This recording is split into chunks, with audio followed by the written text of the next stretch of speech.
Deixa eu te mandar a sala, né?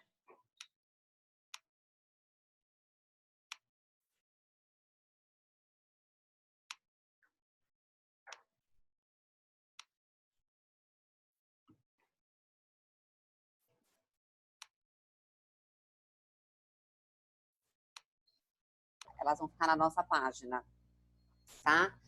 Bom, gente, primeiro, então, bom dia. Queria agradecer a presença de vocês. A gente hoje vai apresentar o resultado de uma pesquisa que a gente fez no mês de abril, né, junto aos pais, para entender um pouquinho melhor a percepção dos pais nesse início de quarentena e de isolamento social. Antes da gente entrar no resultado, eu vou rapidamente fazer uma apresentação bem rápida da oficina. Nem todo mundo conhece ainda o nosso trabalho. Então, eu vou fazer uma apresentação bem rápida, vou entrar nos resultados. Todo mundo já está com o microfone desligado, então, assim, qualquer coisa a gente tem um bate-papo. Quem quiser colocar alguma observação ou fazer alguma pergunta ali, no final da apresentação a gente vai retomar essas perguntas e a gente vai conversar um pouquinho com vocês. Tudo bem? Eu vou compartilhar minha tela.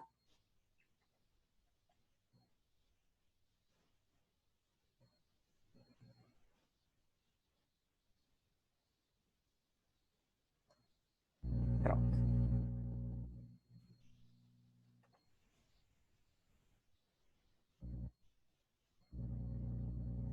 Então, eu vou passar então aqui um pouquinho rapidamente apresentar a oficina para vocês e depois eu vou entrar no resultado da pesquisa.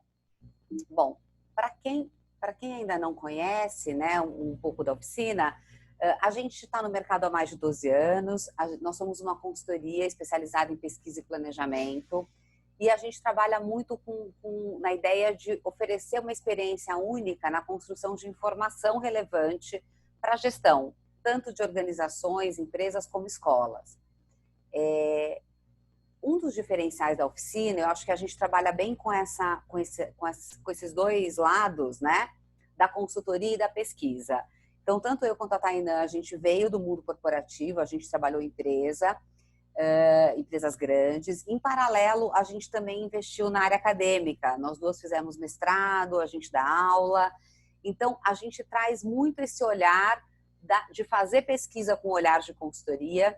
Então, fazer pesquisa com um olhar estratégico, analítico da pesquisa, da consultoria, para, de fato, fornecer informações relevantes e também fazer consultoria com esse olhar curioso e neutro.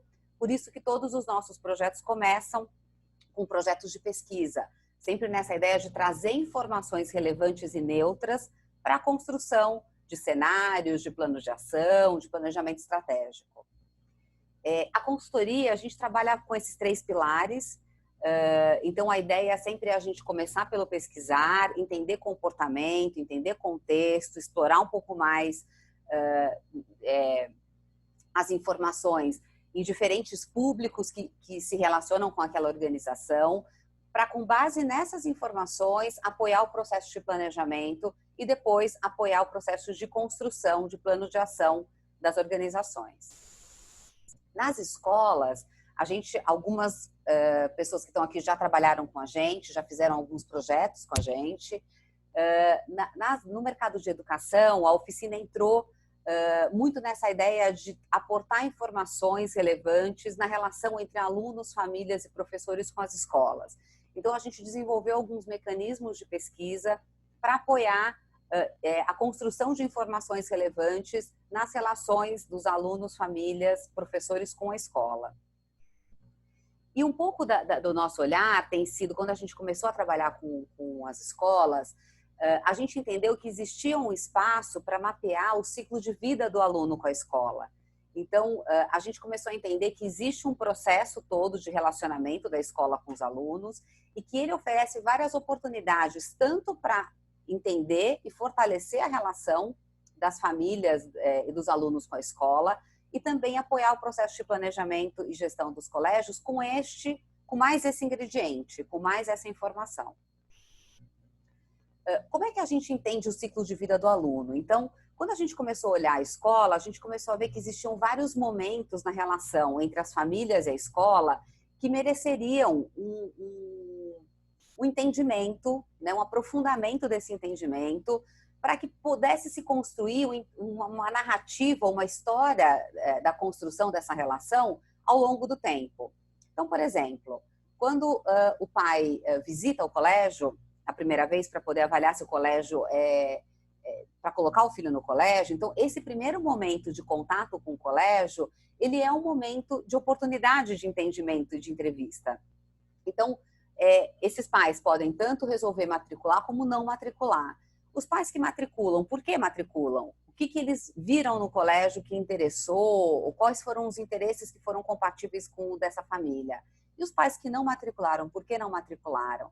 Então, aqui eu já tenho um momento de informação bastante importante para o colégio para entender como é que está sendo essa primeira percepção na relação das famílias com o colégio. E aí essa história vai continuar. A gente vai ter alunos que vão ficar no colégio e a cada ano que esse aluno vai ficando no colégio, também são momentos de interação e de informação que eu posso trazer para entender o que está, qual é a percepção, o que a gente está fazendo bem, o que não está, entender um pouco como é que é essa relação do aluno que está no colégio e o aluno que sai também. Então, a gente também desenvolveu mecanismos de pesquisa para entender, bom, os alunos que estão saindo, por que estão saindo? Os que estão ficando, por que estão ficando? Então, de novo, a gente vai construindo aí uma história. E o que a gente começou a perceber é que essa relação das famílias e dos alunos com a escola, ela não termina quando o aluno sai da escola. Na verdade, existe uma construção aí que, se as escolas conseguissem acompanhar, provavelmente dariam muitas informações relevantes do impacto que a escola teve, né, de uma certa forma, na trajetória desses alunos. Então, a gente desenvolveu também mecanismos de pesquisa para entender e pesquisar os ex-alunos. Então, onde que eles estão, quais são os cursos e universidades que eles escolheram, e depois de 10 anos, que carreiras esses alunos estão fazendo.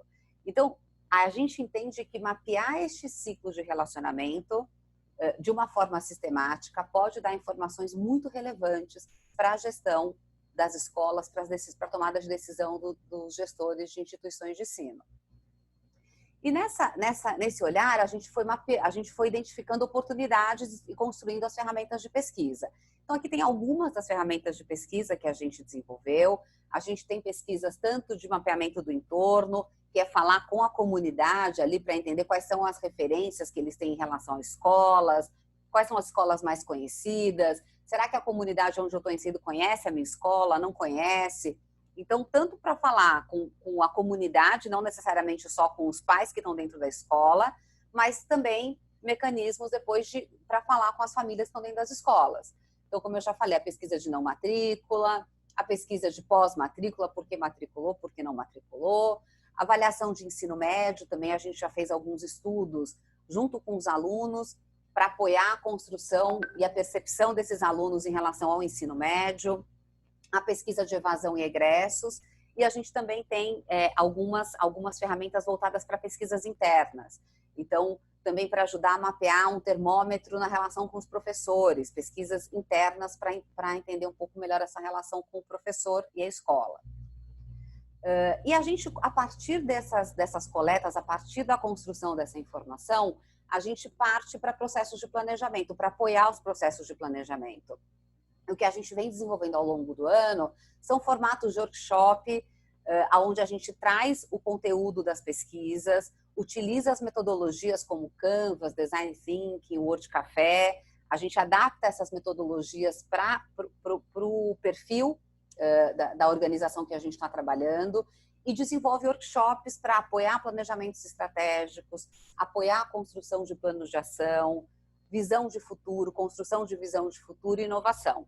A gente entende que cada organização tem uma demanda específica de como ela quer trabalhar com essa informação.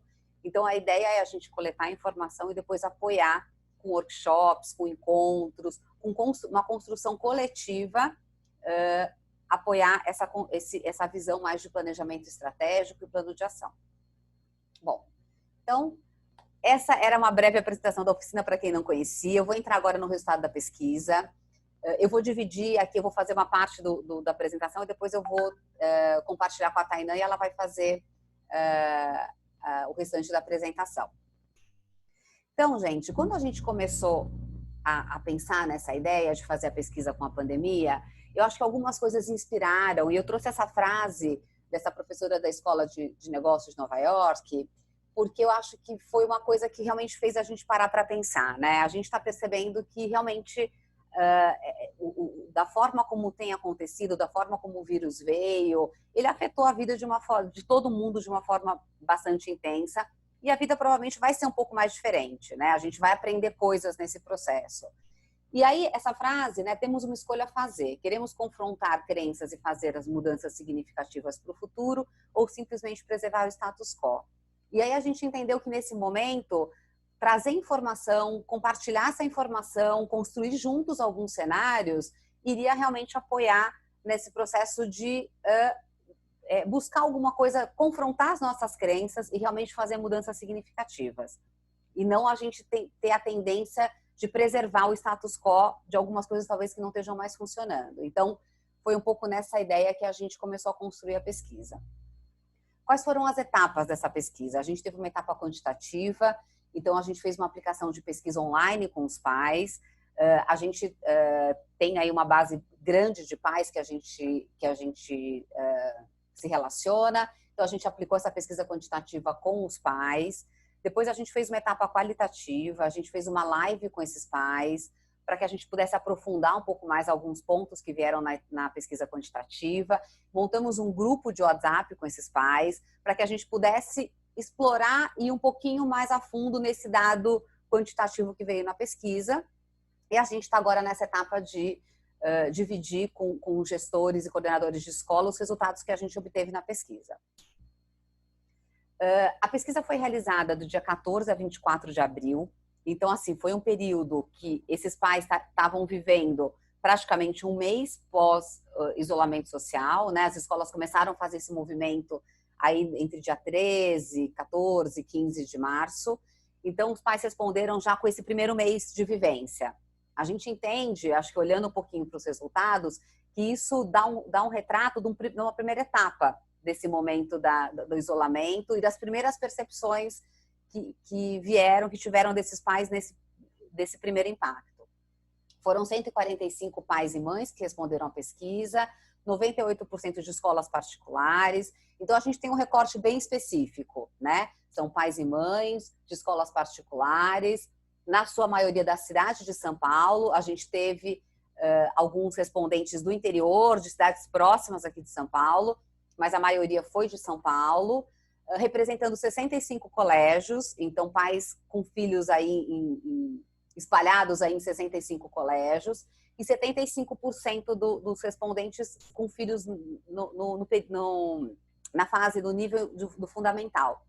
A gente tem 10% da amostra no ensino infantil e 15% no ensino médio.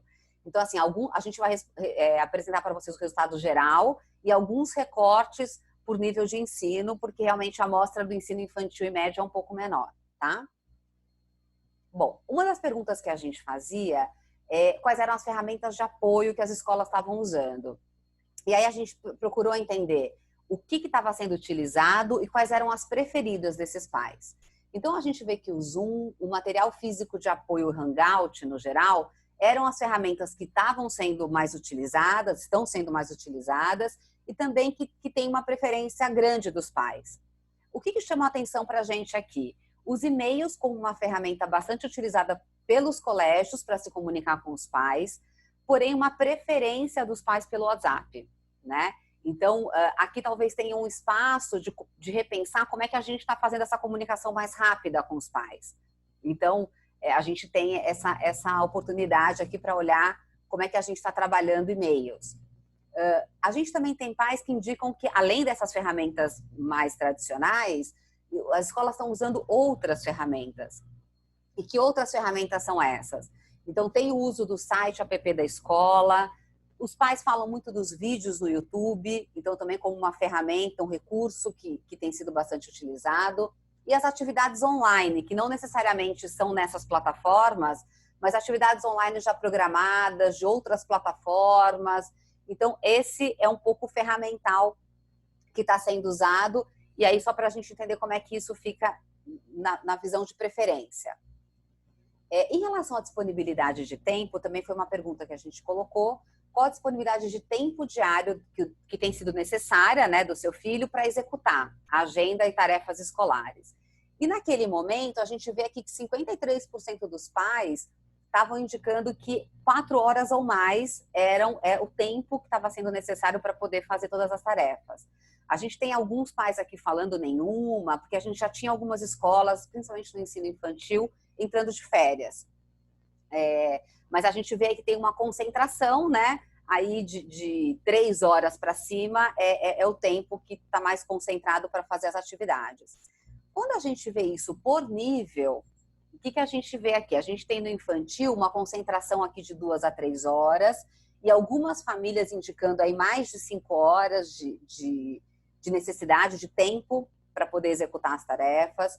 A gente tem um ensino fundamental aqui, na sua maioria, de 3 a 4 horas de necessidade e disponibilidade de tempo. E a gente tem um ensino médio aqui concentrado em 5 ou mais de 5 horas de necessidade de tempo. A gente vai ver um pouquinho mais para frente, essa é uma questão, né, que os pais trazem, como compatibilizar essa necessidade de tempo para as atividades em casa com a necessidade do pai estar junto. Então, existe aí uma expectativa, acredito que as escolas já estão trabalhando isso, né, pelo que a gente conversou um pouquinho com as escolas na terça-feira, a gente vê que as escolas já estão olhando isso, como equilibrar a quantidade de tarefas em casa.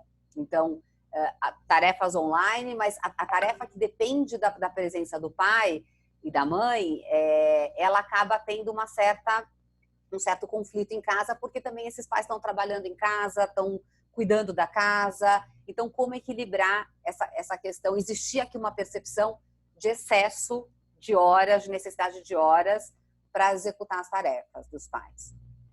Uma outra pergunta que a gente fez, a gente reuniu alguns critérios para que a gente conseguisse entender como é que esse pai estava vendo a questão do ensino à distância em alguns fatores. Então, a gente fez algumas perguntas para avaliar o grau de satisfação dos pais com alguns critérios ligados a esse momento do ensino à distância. Então, como que esses pais viam a capacitação de professores? Como é que eles viam o grau de confiança em relação aos direcionamentos da escola? Como que eles avaliavam os recursos utilizados pela escola, a orientação e comunicação, tanto com pais quanto com alunos, como esses pais viam o planejamento da escola para esse período e a adaptação do filho no novo formato online. Então, a gente foi perguntar para este grupo como é que eles entendiam esses critérios para avaliação de satisfação, tá? E esse daqui é um retrato que a gente tem dessa pesquisa. A gente reuniu esses dados com um conceito da escala do NPS. Então, o NPS é um indicador que você usa uma escala de 1 a 10. Quando você tem uma nota de 1 a 6, você considera que esse pai é detrator. O que isso quer dizer? Se você perguntar para esse pai que deu 1 a 6, um exemplo, uma situação, uma evidência de que ele tenha ficado insatisfeito, ele vai te trazer uma evidência clara. Pais que deram de 7 a 8 foram considerados neutros. Quer dizer, esses pais, enfim, estão dentro da média, estão dentro da expectativa, para eles está ok. E tem os pais que deram 9 e 10. Para esses pais, se você perguntar uma evidência do que a escola está fazendo bem, ele vai trazer, a escola fez isso bem, eu estou gostando disso. Então, são os pais que a gente considera que são promotores, que vão falar bem, tá? Nesse recorte, a gente vai ter aí um geral de 55% dos pais com algum grau de insatisfação em algum momento, tá? E aí, quando a gente abre os critérios, a gente vê que tem alguns, é muito próximo, né? O grau de insatisfação aqui, ele não tem um diferencial muito grande. A gente vê aqui que metade da amostra, no geral, traz alguma questão de insatisfação, mas a gente vai ver que a adaptação do filho ao novo formato online, a orientação e comunicação com os pais e o planejamento da escola, também aqui orientação e comunicação com os alunos, são as questões que mais estão gerando insatisfação, tá? E aí, quando a gente vê o grau de confiança dos pais com os direcionamentos da escola e a capacitação dos professores, também tem um grau de insatisfação, mas é um pouco menos. Eu vou abrir alguns critérios desses para a gente começar a tentar entender um pouco melhor, tá? Quando a gente olha essa visão de satisfação por nível de ensino, o que a gente enxerga? A gente vê que os pais do infantil e fundamental 1 é onde está concentrada a maior insatisfação. né? A gente já vê pais no ensino médio do Fundamental 2, a gente vê essa insatisfação caindo e a gente vê o aumento dos pais promotores, quer dizer, pais que estão vendo de forma positiva os movimentos que a escola está fazendo nesse momento. Então, aqui acho que já fica uma primeira questão. Claro que cada escola vai ser uma realidade, então seria muito bacana poder fazer isso nas escolas, para a gente poder entender como é que está o cenário de cada escola. Mas, no geral, o que a gente percebe dessa amostra de pais é que o infantil e Fundamental 1 é onde estão os maiores conflitos, as maiores dificuldades. Quando a gente vê a questão da adaptação do filho ao novo formato online, que é um dos critérios que mais gerou insatisfação lá no geral, né? Ele é o critério que mais gera insatisfação. O que a gente vê? A gente vê, de novo, né, essa escala de insatisfação maior no ensino infantil, 76% dos pais dizendo que se colocando com dificuldade de ver a adaptação do filho ao novo formato online, depois o Fundamental 1, e a gente vê o ensino médio aqui com mais pais promotores do que detratores. Então, que no ensino médio, no geral, a adaptação do filho tem sido mais fácil do que nos outros níveis, tá? Isso provavelmente, claro, a gente já viu que muitas escolas no ensino médio, as escolas particulares em São Paulo, já utilizavam alguma plataforma, alguma ferramenta online. Então, foi uma questão de adaptação. Porém, no infantil e no Fundamental 1, foi um mundo completamente novo. Então, essa adaptação tem sido um pouco mais difícil, né? A adaptação da criança. Em relação à orientação e comunicação com os pais, que é o segundo critério ali que estava gerando insatisfação no geral, a gente também vai ver uma concentração maior aqui no Fundamental 1 e no infantil, mas chama a atenção que nesse critério, normalmente o infantil, a gente vê que o infantil tem mais critérios de insatisfação. Mas na orientação e comunicação com os pais, a gente vê aqui um destaque para o Fundamental 1, né? Fundamental 1 como nível de maior insatisfação em relação à comunicação com os pais. E aí a gente vai ver nas respostas qualitativas e nas interações com os grupos que a gente fez, que esses pais com filhos nessa idade de alfabetização foram os que mais sentiram realmente esse momento e uma necessidade maior de interação com a escola. Porque esse pai acabou tendo que fazer uma parte dessa alfabetização em casa, sem clareza, sem a didática correta e com muitos receios, com muito medo de como fazer esse processo errado com os filhos. Então, a gente vê aí que existe uma necessidade de comunicação melhor e principalmente aí no Fundamental 1, né, um destaque para uma comunicação um pouco mais intensa, um pouco mais frequente com os pais com filhos no Fundamental 1. E aí, a gente vê o reflexo um pouco dessa questão, desses receios do pai do Fundamental 1, na relação do grau de confiança dos pais com os direcionamentos da escola. Então, quando a gente vê lá no gráfico geral, a gente vê que esse é um dos critérios que menos tem gerado insatisfação. Apesar de todas as turbulências, a relação de confiança dos pais com a escola, no geral, tem algum, mas é um dos critérios que menos estava abalado. Quando a gente vê aqui aberto por nível, a gente vai ver que os pais do Fundamental 1 é onde esse grau de confiança se coloca um pouco mais abalado, quer dizer, o grau de confiança com os direcionamentos da escola. Então, acho que uma primeira mensagem importante para as escolas é realmente como é que está se trabalhando esse Fundamental 1, né? Então, talvez pensar um pouco como é que isso está abalando talvez o grau de confiança, como trabalhar esses pais do Fundamental 1. A gente também tinha uma outra pergunta, também acho que contextualizando, a gente estava lá no mês de abril, então a gente estava no início desse processo, e a gente queria entender um pouco como é que os pais estavam vendo a questão do desconto, tá? A gente fez uma pergunta, né, perguntando se eles acreditavam que a escola deveria oferecer algum desconto da mensalidade. 75% dos pais indicaram que sim, achavam que a escola deveria oferecer algum tipo de desconto. E aqui eu trouxe uma frase só para ilustrar um pouco desse cenário, que existe essa percepção de que, olha, os alunos não estão usufruindo tanto do espaço físico da escola, então isso pode ter uma economia que pode ser repassada aos pais. Mas também, alguns pais estão tendo seus salários reduzidos, né? Então, os salários estão sendo reduzidos, o nosso reduziu em 30%. E aí, essa dinâmica, né, tanto de menos uso do espaço físico, mas também o impacto financeiro e econômico nas famílias, gerando essa expectativa da negociação e do desconto das mensalidades. A gente fazia uma pergunta, né? Então, o quanto ele achava que a escola deveria oferecer algum tipo de desconto, e também se a escola já tinha oferecido alguma coisa, né? Naquele momento que a gente fez a pesquisa, 81% das escolas desses pais que responderam ainda não tinham se posicionado em relação a descontos. A gente tinha aqui uma base de 13% das escolas que já tinham oferecido um desconto geral e 6% negociando de forma individual. Então, aqui existia, né, um espaço para ver como lidar com essa situação da expectativa do desconto versus como é que a escola ia trabalhar com isso. E nesse momento também, acho que só esse gráfico por nível, para mostrar um pouco um movimento no geral, né? A gente vê aqui de 75% a 81%, as escolas ainda não tinham oferecido descontos. No infantil, você tinha uma negociação maior de forma individual e nos outros níveis, uma negociação um pouco maior de forma geral. Então, era um pouco esse retrato que a gente conseguiu pegar nesse momento. Bom, a gente vai entrar agora na parte mais qualitativa. Eu vou interromper aqui meu compartilhamento e vou passar para a Tainã, que ela vai dar continuidade agora na apresentação. Vamos lá. Bom dia, pessoal.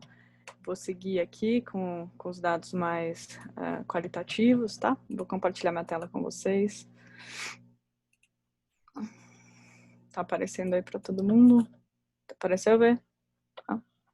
Bom, então, como foi um estudo, até por limitações né, físicas, não deu para a gente, né, fazer focus group, rodas de conversa, nada disso, mas a gente colocou algumas perguntas abertas no questionário e a gente fez, depois nós conduzimos uma live com pais e fomos coletando informações em diversos grupos de pais que tratam esses assuntos, né? Então a gente sempre como um pouco observador ali de tudo que está se falando, que está acontecendo, para investigar um pouquinho isso melhor, né?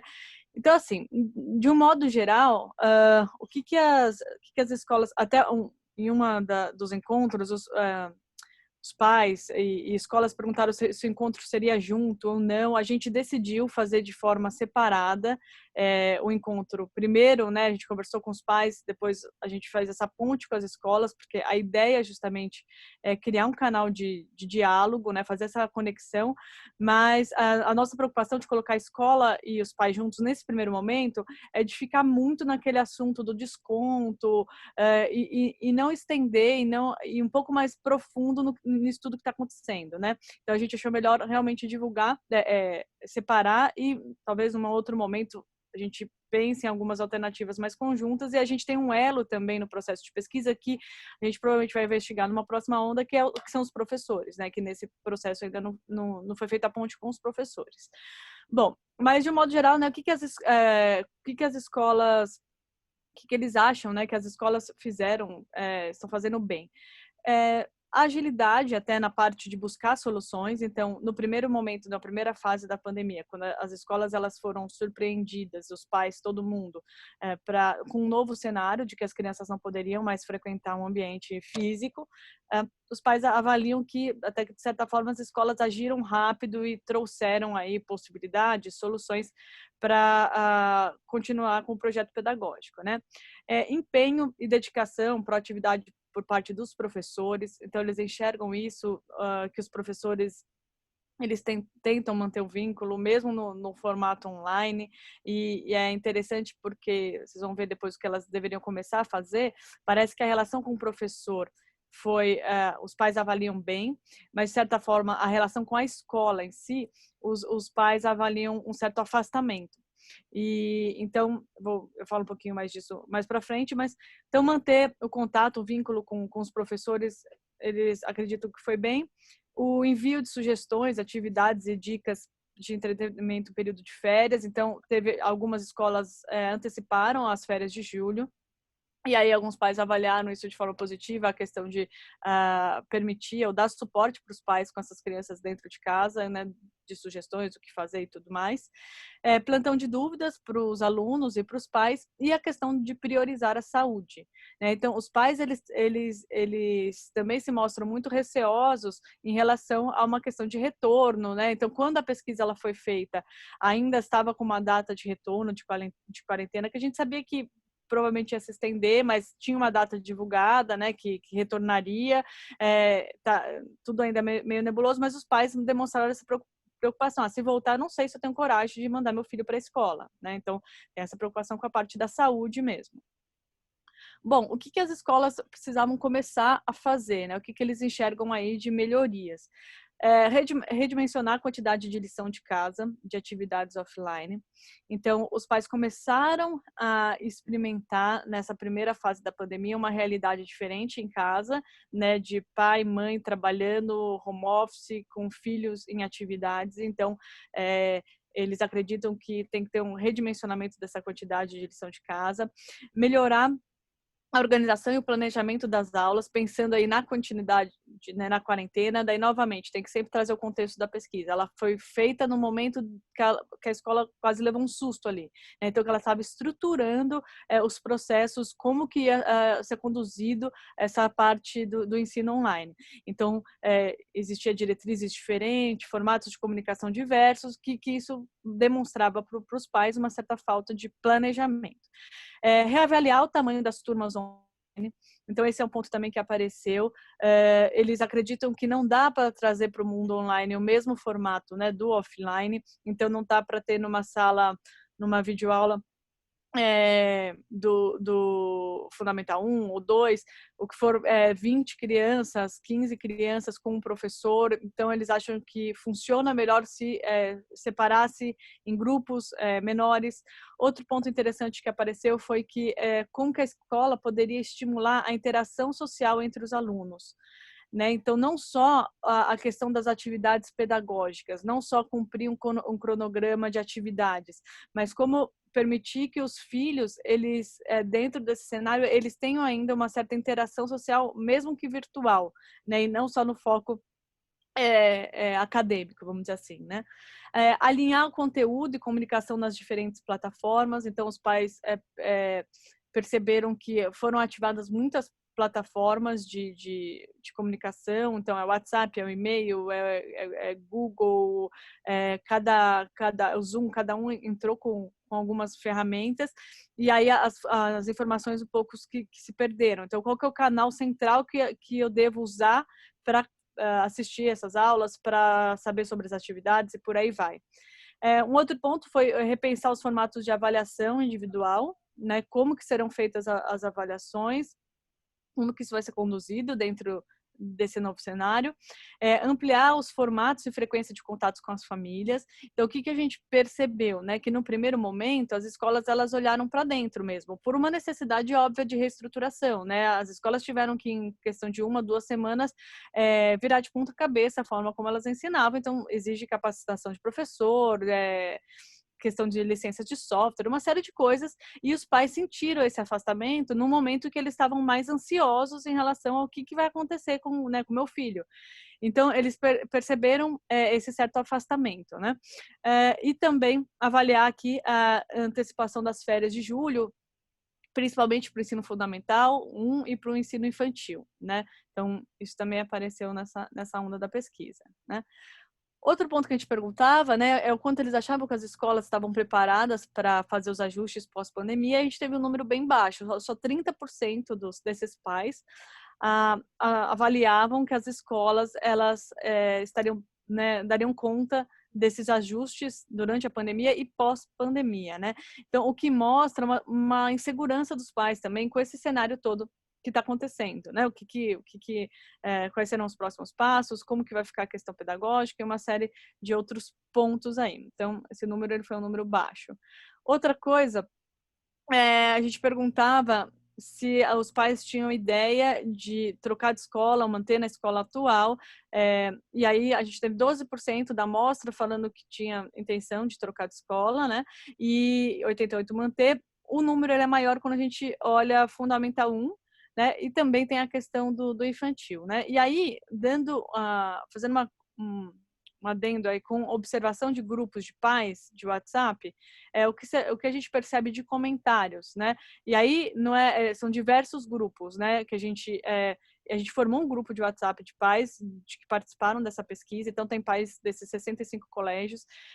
Então a gente percebe que existe uma percepção de que o ensino infantil em si, né, você pagar a escola para o tipo de atividade que é do infantil, eles não enxergam tanto valor, né? E eles acham que para fazer algumas atividades lúdicas, coisas assim, eles dão, de certa forma, dão conta em casa. Diferente da angústia dos pais, por exemplo, do processo de alfabetização, que eles precisam sim de um professor e, ao mesmo tempo, eles não se veem capacitados para dar conta disso, né? Então, cada bloco tem uma inquietação e uma insegurança diferente, né? Se a gente fosse fazer um mapa da empatia com esses pais, por isso que a gente acha muito importante fazer conduzir mensurações, né? Medir isso daí um pouco por etapa dentro do ensino e também por realidade de cada escola, porque são demandas muito diferentes, realidades diferentes em que cada criança jovem está aí, né? Bom, seguindo aqui, o que a gente percebe é que os meses de maio e junho, eles foram meses caracterizados assim como eles serão, né, como uma segunda etapa da pandemia. A primeira etapa foi, aconteceu tudo isso, todo mundo foi pego de surpresa, vamos ver o que dá para fazer, mas esse retorno agora, de maio a junho, é algo assim, os pais esperam e enxergam como uma estruturação melhor do que aconteceu, né? O que funcionou, o que vai manter, qual que vai ser a diretriz da escola, como que vai ser conduzido isso. Então, é um outro cenário agora, a segunda fase que a gente chama da pandemia, né?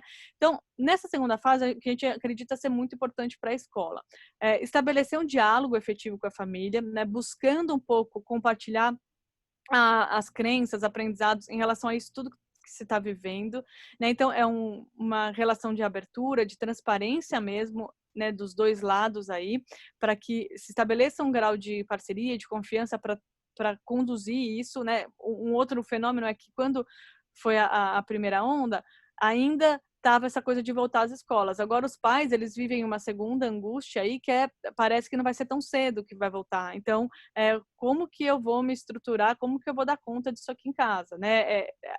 Isso é que surge nesses grupos também. Sinalizar as mudanças de ajustes, de planejamento na organização dessa segunda etapa. Então, como que a escola decidiu que vai trabalhar? Qual que vai ser o formato?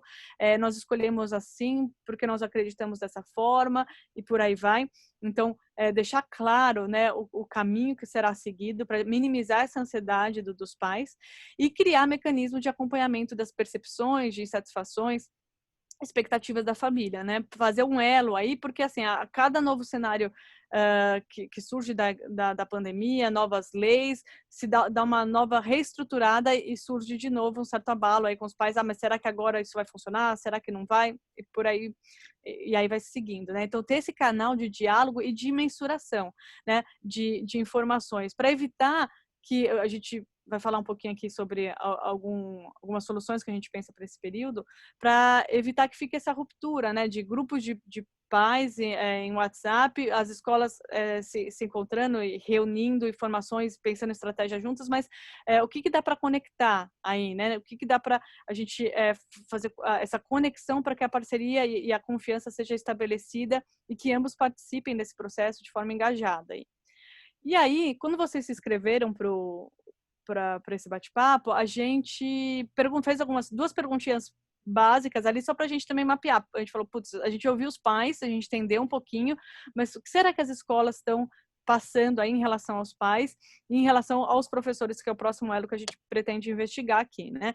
Então, quando a gente fala qual o maior desafio que essas escolas elas têm enfrentado junto aos pais, então, o que a gente percebe? A relação dos pedidos de desconto e a inadimplência, né? Então, essa crise ela vai começar a cascatear, né? Vai realmente reduzir os rendimentos e essa questão do desconto vai indo. Lembrando também que a pesquisa, ela foi conduzida nessa fase inicial e depois para São Paulo especificamente, né, saiu uma norma do Procon, uma divulgação do Procon, que as escolas elas tinham uma certa obrigatoriedade em dar descontos, então isso acabou movimentando ainda mais essa temática, né.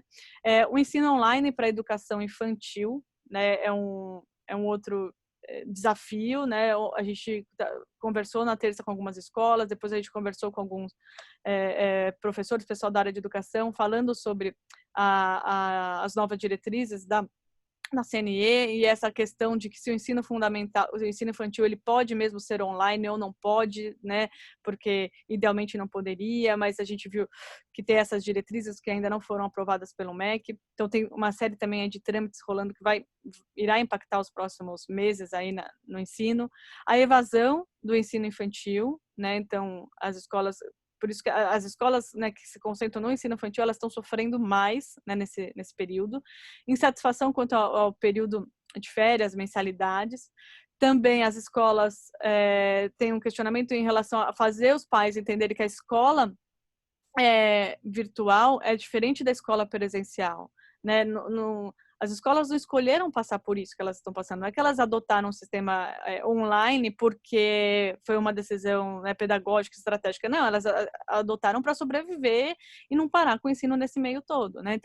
Então existe também essa contrapartida dos pais de entender que não será igual, né? A falta de comprometimento de alguns pais, ela em relação às atividades elaboradas pelas professoras, e aí a gente escuta os dois lados, né? E por isso que a gente acha sempre interessante formar esse mapa de empatia das dores e necessidades, né? Às vezes as escolas enxergam com falta de comprometimento, mas quando você olha os pais falando, eles falam que é uma falta de capacidade e de tempo, né? Então a gente tem comentário de pais que falam assim, eu não consigo conduzir a atividade com meu filho e eu tenho medo deles criar uma relação aversiva com o ensino, né? Porque eu não sei ensinar, né? Então tem esses dois blocos aí. E lidar com a tecnologia para levar isso para os lares, né? Além disso, né, isso que eu já falei para vocês, essa dificuldade de apoiar ou supervisionar os filhos nas tarefas, o suporte emocional nas séries iniciais e no fundamental. Então, a gente percebe também que essa é uma outra onda que surge. No primeiro momento, os pais tinham um discurso muito mais forte da questão pedagógica, né? Será que o meu filho não vai perder muito em termos de conteúdo? Esse ano não vai ser perdido? Por aí vai. E agora começa a surgir, como essa quarentena, ela se estendeu e né, tudo indica que será ainda, terá um período maior, os pais começaram a observar outras questões, que é uma criança em isolamento por um período muito grande. Então, o suporte, né, emocional agora também começa a ser uma outra questão dentro desse bolo todo. Expectativas heterogêneas e bem polarizadas entre as famílias, então em relação a formato, em relação ao que funciona, pelo perfil de filho e por aí vai. Então, por isso que a gente acredita que sempre em pesquisa é legal a gente medir e mensurar os clusters também, porque tem perfis distintos e a escola, quando ela adota uma estratégia única, dificilmente vai funcionar, né? Quando a gente viu ali os dados de comunicação, por exemplo, a forma de se comunicar com o pai ou com o aluno do ensino médio, é óbvio que ela é muito diferente da relação de se comunicar com o pai do ensino infantil. Então, provavelmente as escolas elas terão que se adaptar em relação a perfis, mas também não existe uma possibilidade, fica irreal se dentro de cada turma se criar esse cluster, né? Por isso que o diálogo ele precisa ser implementado, essa transparência, para que os pais possam entender que tem coisas que serão possíveis e outras não tem como nesse cenário, né? A crise financeira dos pais e as estratégias mais assertivas para as atividades online, né? Então, isso aqui é o que as escolas enxergam um pouco na realidade com os pais. Quando a gente olha com os professores, o que surge aí? As dificuldades técnicas, né, para aulas online, alguns professores mais resistentes, alguns professores com limitações técnicas mesmo, né? Adequação do trabalho para as ferramentas online, né, também. Uma questão de suspensão de contratos, que já começa a aparecer, repensar a relação de ensino e de aprendizagem e como que, né, se faz, como que a mediação entre eles, como que esses elos, qual que é o papel de cada um nesse novo processo. A questão de motivação dos professores, então a gente sabe que tem relatos já de burnout, de esgotamento e tudo mais. Elaboração de vídeos, gravar aulas, então essa coisa de professores que não é nenhuma resistência, é realmente uma falta de habilidade em lidar com essas ferramentas e subir aula e tudo mais, né? Um desafio de deixar as aulas mais dinâmicas, de entender que uma aula no formato físico é diferente, né, de uma aula no formato online. O tempo de dedicação, que a carga horária que ela acabou extrapolando, né, a forma de planejamento da aula acaba exigindo mais, e unidade quanto aos procedimentos, né? Que aqui também é um desafio, porque quando você coloca em plataformas, em softwares, existe um padrão a ser cumprido, né? E então que esses professores eles têm que de certa forma trabalhar, né, nesse formato padronizado, mas ao mesmo tempo existe um desejo por uma certa criatividade do professor, por ele inovar, fazer um pouco de forma diferente. Então sempre vai ter essa linha aí de equilíbrio entre o formato que dá para colocar no online e o que eu posso inovar em termos de criatividade, né? E a qualidade das aulas online, né? Que também é uma preocupação. Então, isso é um pouquinho o que nós ouvimos aí, tanto desses pais, quanto de vocês fizeram uma amostra muito pequena, né? Foram 48 escolas aqui que se inscreveram nos 2 dias. E aí, o que a oficina pensou em relação às próximas fases desse projeto que a gente conduziu, né? Então, a gente acha que o momento que a gente vive agora, o que apareceu de mais crítico, tanto para as escolas, quanto nessa relação com os pais, é a questão de informação de qualidade, ter uma informação de forma consistente, né? Então, assim, a pesquisa, ela ajuda a sair do eu acho, ou do que parece que é isso, todo mundo fala isso. Não, vamos mensurar, vamos entender qual que é o percentual de pais do Fundi 1 que tem isso, qual é o percentual de pais do ensino médio. Então, trazer informações com qualidade e em formato, né, de dados mesmo, e com base nisso estabelecer um canal de diálogo, né? É ouvir os pais, é ouvir os professores, e com base em informação a escola definir estratégias, forma de trabalho e dialogar com esses pais, né? E aí a gente acredita que essa pandemia, ela tem 3 momentos aí na relação entre escola e os pais. A primeira fase foi a fase da adaptação inicial, né, que foi a chegada da pandemia. Algumas escolas já tinham uma base, um suporte tecnológico, outras não tinham nada, tiveram que se reinventar do zero mesmo. Então, foi essa fase de adaptação que ela já produz um certo ruído na relação com o pai, um ruído ou pode ser positivo ou negativo, depende de como a escola ela se comportou ali. E agora nós estamos vivendo uma segunda fase, que é a fase assim, durante a pandemia. A escola, ela recebeu isso, ela criou suas estratégias, ela está implementando essas estratégias agora com o seu grupo de alunos, né? Então, agora se exige também uma mensuração para entender, né, o que funcionou, o que não funcionou, quais são as maiores insatisfações, quais são as dores desses pais, as necessidades, olhar o outro lado. Então, a gente vive esse momento. E a gente acredita que tem um terceiro momento que as escolas irão passar no segundo semestre, que é a transição do final de pandemia, né, que é sair do online e voltar para o físico. Né, que a gente sabe que terão desde questões de saúde mesmo, que ainda vai vir um universo aí de informações de como será isso, em formato de rodízio, salas menores, com equipamentos de segurança e por aí vai. Mas, assim, como que se faz e como que será feita essa transição, o voltar para a sala de aula? Então, a gente sabe que são essas outras 2 fases aí que as escolas elas vão passar agora. E aí, pensando nisso, a gente, algumas escolas, né, já trabalham com a gente conduz pesquisa para elas. A gente falou, não, mas seria interessante desenhar um produto de pesquisa específico para esse momento, né, que são necessidades distintas. E qual que é a nossa ideia, né? Por exemplo, essa pesquisa que a gente fez é uma pesquisa quantitativa com algumas perguntas quali, mas a técnica dela ela foi puramente, né, quantitativa.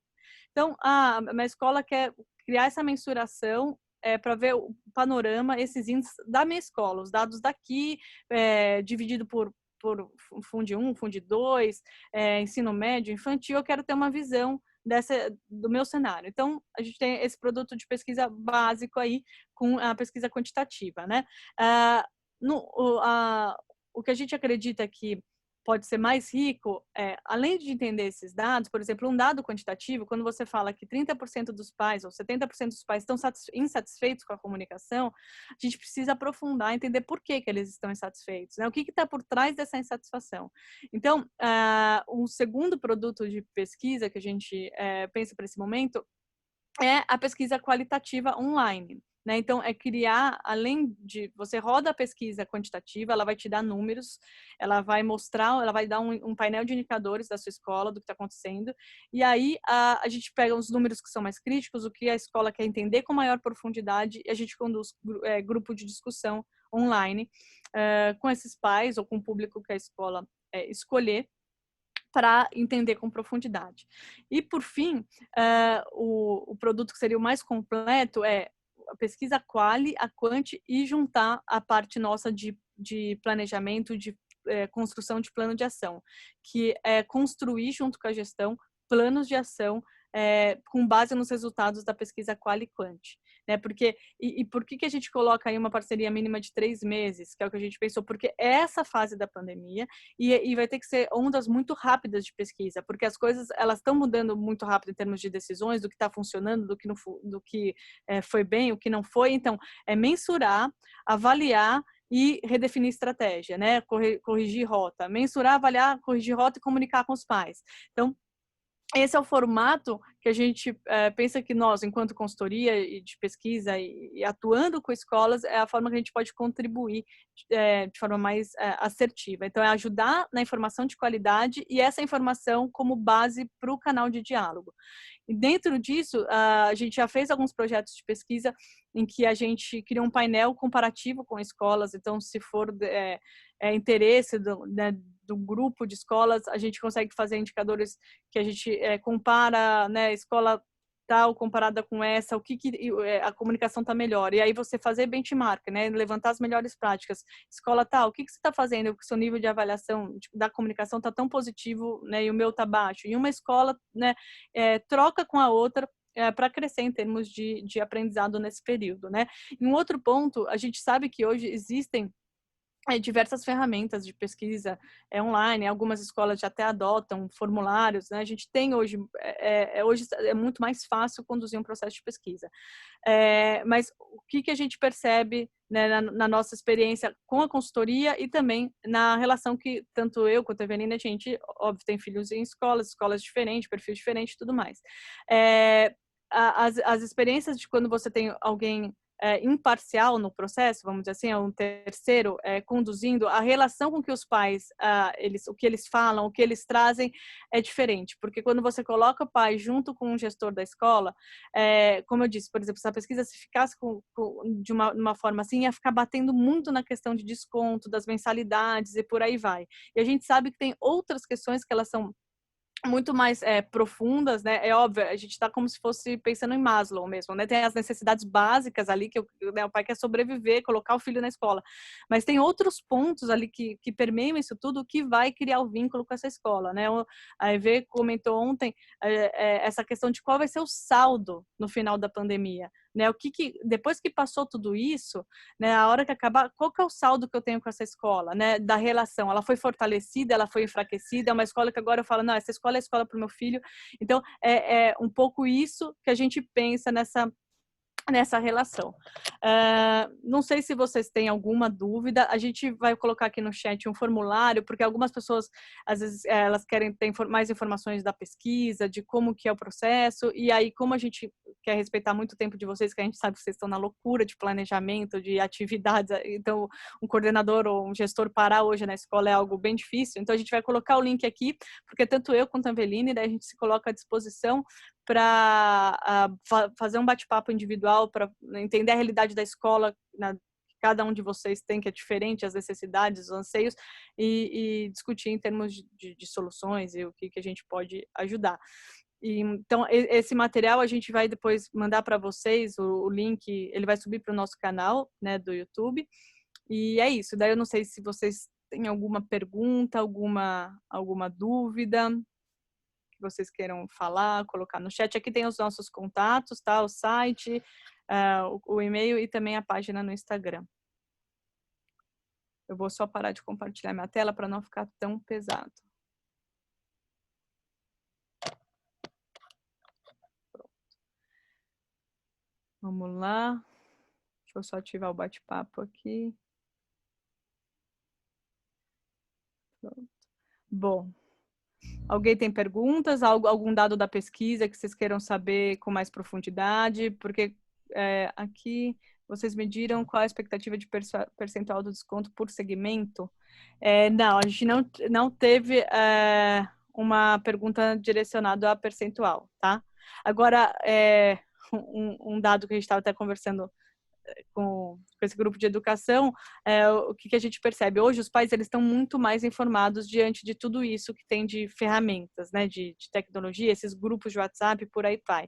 Então, por exemplo, a gente observa esses movimentos e já tem uma lista rodando em grupos de WhatsApp do que cada escola de São Paulo deu de desconto. O quanto essa lista é verdadeira ou não, a gente não sabe, mas a gente sabe que os pais estão usando ela como uma certa referência para pleitear dentro da escola e tudo mais. Mas essa é uma pergunta, como a ideia era ter um questionário mais conciso possível, para que a participação ela fosse estimulada, não ficasse algo cansativo, a gente não perguntou percentuais, tá? A gente perguntou só essa questão de descontos, deveria dar ou não. Posso fazer uma pergunta oral? Pode, claro. Não, é bom ver, acho que muitas das coisas que vocês mostraram da realidade dessas escolas que foram entrevistadas está acontecendo na minha e eu não participei do questionário. Muitos sentimentos de pais a gente já tinha identificado, mas outros eu acho que reforçam uma necessidade maior de comunicação, de proximidade com essas famílias, porque esse momento vai durar mais do que a gente estava esperando. E uma coisa me chamou a atenção, assim, o número de 12% de famílias que querem mudar de escola, né? A gente teve um caso na minha escola de um aluno que saiu para ir para outra, por conta da postura da escola em relação a desconto. Eu queria saber se vocês têm mais informação sobre isso, o motivo, qual a conduta da escola que incomodou essas famílias e o que elas esperam de encontrar em outra escola nesse momento, né? Como fazer essa transição, que assim, me incomoda uma relação que você constrói com a família por tanto tempo e num momento de estresse, enfim, porque a gente resolveu não dar desconto coletivo no começo, essa família resolveu ir embora. Eu queria só ouvir um pouco mais sobre isso, se vocês têm mais informação. Bom, a gente talvez não tenha esse grau de profundidade, porque a ideia, na verdade, foi entender de uma forma um pouco geral, né, o que estava acontecendo. Então, assim, o que chamou a atenção foi justamente quando a gente via aqueles 12%, se a gente vai abrir, está mais concentrado no Fundamental 1. Então, assim, os pais do Fundamental 1 com mais interesse ou pensando na possibilidade de troca. Não que eles estavam trocando, mas pensando nessa possibilidade. Agora, a gente não explorou os motivos, né, na pesquisa. Por que eles estavam esperando? Quer dizer, a gente percebe pelo que veio ali um pouco... com certeza, neste momento, eu não sei se eles encontram uma coisa diferente em relação às questões online, né? Adaptação do filho, que a gente viu que são as coisas que pegam. Adaptação, orientação. O que a gente percebe, acho que a Tainá falou, que os pais se falam muito entre eles. Então, às vezes, num compartilhamento, fala, puxa, na minha escola está acontecendo isso, na minha está diferente, está acontecendo isso. Isso pode gerar uma expectativa do pai de que essa outra escola esteja fazendo diferente por um depoimento dos pais que estão nessa outra escola. Não se sabe como é que vai ser essa experiência quando ele estiver lá, né? Na hora que ele estiver trocado, porque cada percepção também é diferente. E acho que tem um ponto também, Ana Lívia, né? Isso. O que a gente percebe do que veio na pesquisa e com base nesse monitoramento de grupos aí de WhatsApp, a questão principal vem como custo, né? Então, ontem a gente estava até discutindo, por exemplo, escolas como a Evenos, escolas de mensalidades de 6, 7 mil, coisa assim, a expectativa do valor de entrega é muito grande, né? Então, quando você desloca essa criança para dentro de casa, a gente chegou a comentar ontem também, né, com outro grupo, essa coisa do espaço físico, né? Muitos pais decidem por uma escola pelo espaço físico, por tudo que ela tem, é o laboratório 3D, é não sei o que lá, que quando você fala, olha, foi para casa, eles começam a ter uma relação de achar que tem que reduzir, né? Então, e por isso que a gente acha muito importante uma certa transparência, porque os pais também precisam entender que as escolas, elas trabalham com margem, muitas vezes, enxutas, que não é um cenário que dá para dar X% de desconto, né? Então, fazer esse mapa de empatia dos dois lados, porque... E é isso, é tudo muito novo, né, Ana? Então, assim, agora, esses pais que optaram por fazer uma transição, se a gente mensurar, vão começar a aparecer outras questões, né, com esses pais. Vai falar, nossa, mas uma transição no meio da pandemia, né? Como que meu filho vai se adaptar? Ele vai entrar o quê? Numa aula online com alguém que ele nunca viu na vida? Com uma professora que ele não tem contato? Né? Então, assim, às vezes, a gente vai ver o resultado disso também daqui 1 mês, 2, para esses pais que tomaram essas decisões, né? Então, é isso. A gente acha que a cada momento, a cada onda de pesquisa que a gente rodar, vai vir um cenário novo, né? Obrigada. De nada. Não sei se a gente tem tempo, eu queria fazer um comentário. Pode falar. Então, eu, na verdade, tenho 3 interesses simultâneos aí no tema, né? Primeiro, como mãe dessa criança em fase de alfabetização, num novo idioma, né? Acabando de mudar de país. Então, assim, realmente é uma fase bem crítica e que exige o máximo de informação que eu puder ter para apoiar ele nesse processo, né? Segundo interesse, que eu atuo como voluntária para ajudar mães que mudam de país a escolher suas escolas, né? Então, é um interesse de afinidade com o assunto educação, né? Então, isso me interessa muito, então acho que a pesquisa ajuda bastante nisso. E o terceiro, como cidadã, né? Que é poder imaginar que as escolas estão sofrendo muito com isso, né? Especialmente com evasão, especialmente com redução de mensalidade, seja o que for, né, para manter esses professores, enfim. Então, fico me perguntando, como cidadã, com uma preocupação social, como é que eu consigo ajudar, né? E aí, o meu comentário, é um pouco na linha da pergunta, um pouco na linha da sugestão, se vocês, como uma instituição de pesquisa, e com essa urgência, né, de colocar realmente a pesquisa para rodar rápido, porque as coisas têm mudado e tudo, se existe algum modelo também complementar a esses que vocês apresentaram, que poderia ser implementado, na linha de criar um diálogo mesmo, mais rápido entre essas partes, né? Então, entre escolas, então se poderia ter uma linha de pesquisa mais conversa, mais online, mais qualitativa mesmo, um canal, né, assim, periódico, semanal, enfim, que pudesse colocar essas escolas para conversar e pensarem juntas em solução, e até cidadãos mesmo, né, professores, enfim, poderiam ser diferentes públicos, mas com foco em encontrar soluções, porque eu fico também pensando como cidadã, como é que eu consigo ajudar, né? O que eu posso fazer, né, para salvar a educação, para salvar essas escolas, para entender também como é que a gente ajuda o setor público, né? Então, como é que as escolas públicas estão fazendo, né? A gente falou muito aqui da privada, mas como é que a gente ajuda, né, como cidadão, a salvar a educação nessa sociedade que vai viver um desafio, né?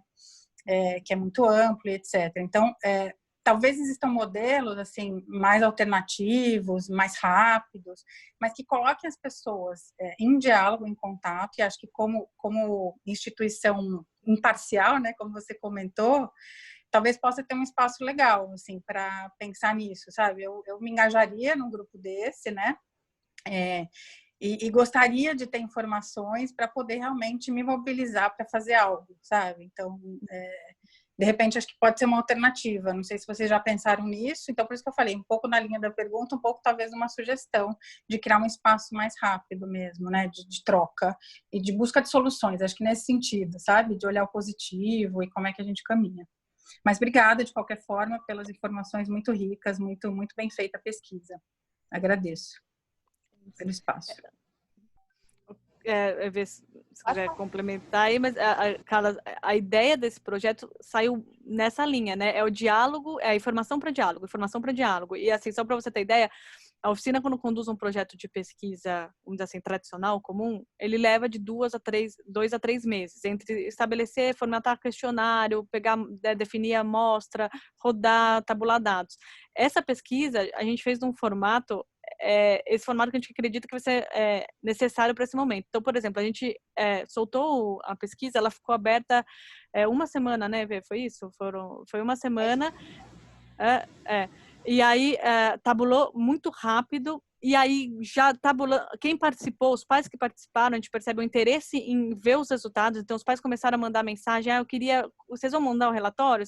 Então assim, a gente já marcou a live, e aí com essa participação dos pais, e depois mobilizou as escolas. Então, a gente está, de certa forma, aprendendo também, né, nesse formato, mas é isso, o formato que a gente colocou agora são questionários, que a gente tem um olhar para que eles possam trazer informações relevantes, mas sem ser algo que a pessoa entre e vai sair do questionário depois de X tempo.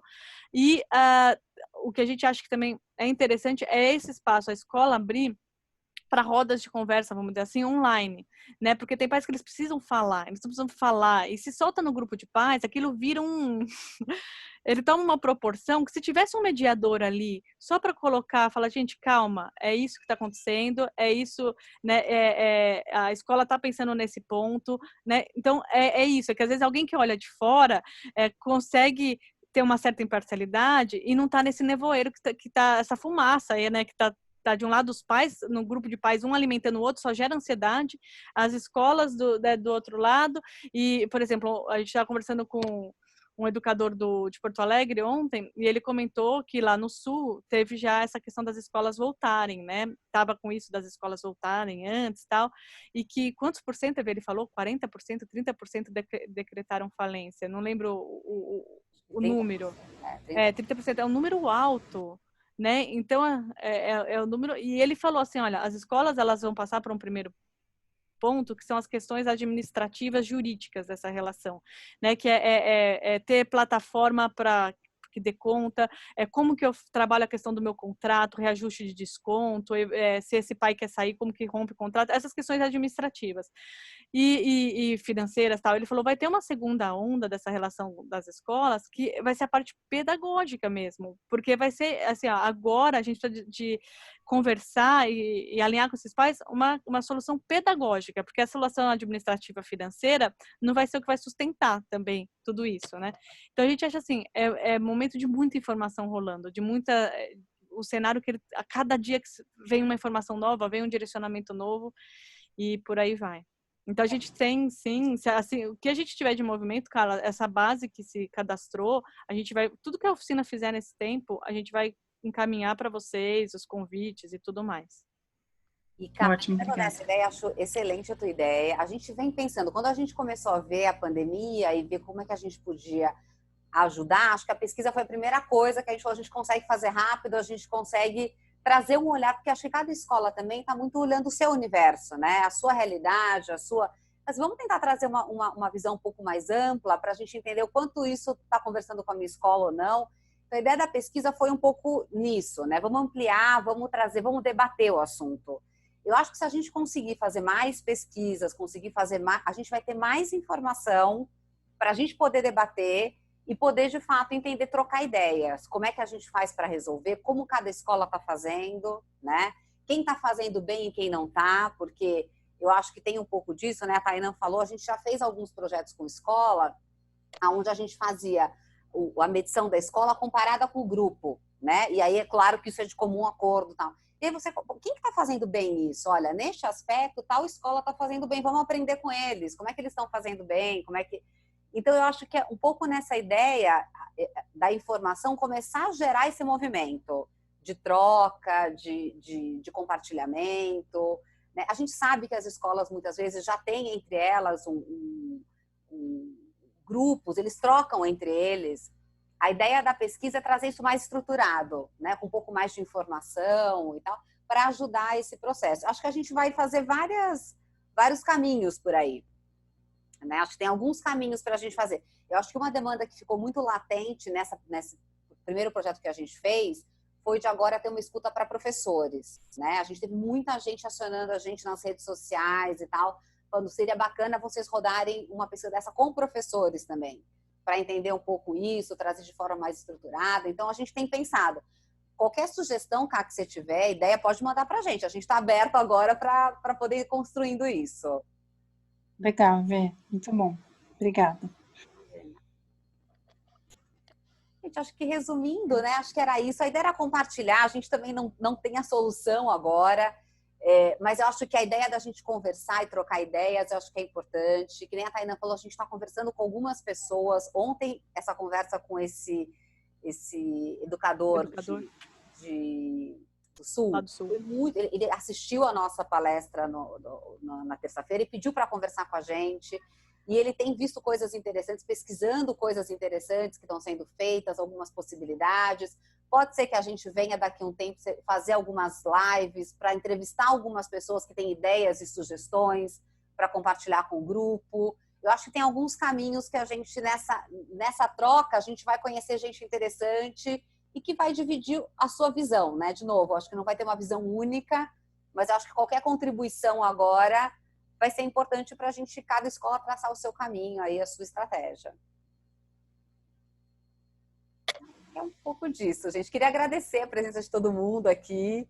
Sei que vocês estão na loucura, mas a gente vai mantendo contato e a gente vai mandar para vocês esse material resumido por e-mail. E o vídeo vai ficar depois no YouTube. Quem quiser assistir de novo, quiser pegar as informações, quiser conhecer um pouquinho mais, vai estar lá. Tá bom? Obrigada, gente. Obrigada, gente. Obrigada. Beijo. Bom dia para vocês aí. Tchau, tchau. Tchau.